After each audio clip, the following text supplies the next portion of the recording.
На катамаране я нахожусь не просто так. Быть у воды – это, пожалуй, сейчас единственный выход спастись от жары, которая уже несколько дней стоит в Татарстане. Погода для середины мая аномальная. Только за последние 10 дней было побито 2 температурных рекорда. Последний был побит накануне. Впервые за 103 года воздух в столице прогрелся до плюс 30,3 градуса. Казанцы в эти дни выглядят так. В руках обязательно бутылка с водой или мороженое, на голове кепка или панамка. У каждого свой способ справиться со зноем. Теплые ватные костюмы, одежда, как в Туркмении. Тогда не холодно и не жарко. Тепло согревает внутри, а снаружи жара через толстую одежду не проходит. Раньше выхожу из дома, днем не нахожусь. Только вода. И в принципе не холодная, главное больше воды. Можно попить воды? В каждом кабинете 102-й гимназии кранчик, кулер или бутылки с водой. В такую жаркую погоду особенно следят за водным балансом учеников. Ослабили требования к школьной форме. Сейчас ребята не носят ни пиджаки, ни жилетки, ни галстуки. Мария Сергеевна, мой классный руководитель, сказала, можно уже в гольчиках и носках ходить. Мы носим с собой воду, и нам разрешают не одевать галстуки и жилетки. В каждом классе установлен термометр. Температура воздуха не должна превышать 24 градуса. Если жарче, принимают меры. Сквозное проветривание во время отсутствия детей, во время перемены. Это минимизирование активности на уроках физкультуры.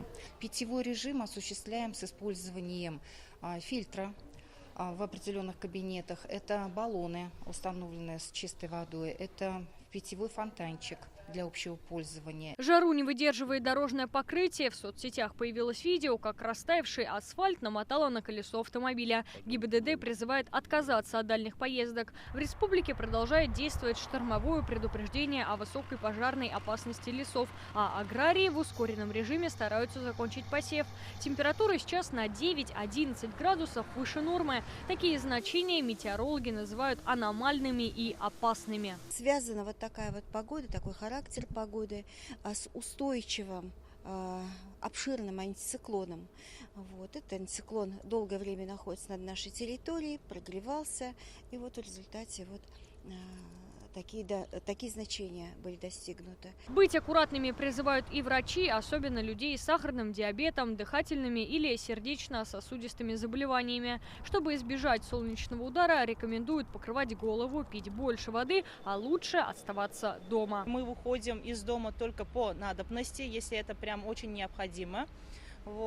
Если уже мы выходим то или в раннее время, то есть это уже с утра, или после 4, когда интенсивность солнца не так уж велика. Уже завтра погода начнет меняться. Наша республика окажется под воздействием атмосферного фронта. В отдельных районах республики ожидается гроза с усилением ветра до 15-20 метров в секунду. Возможен град.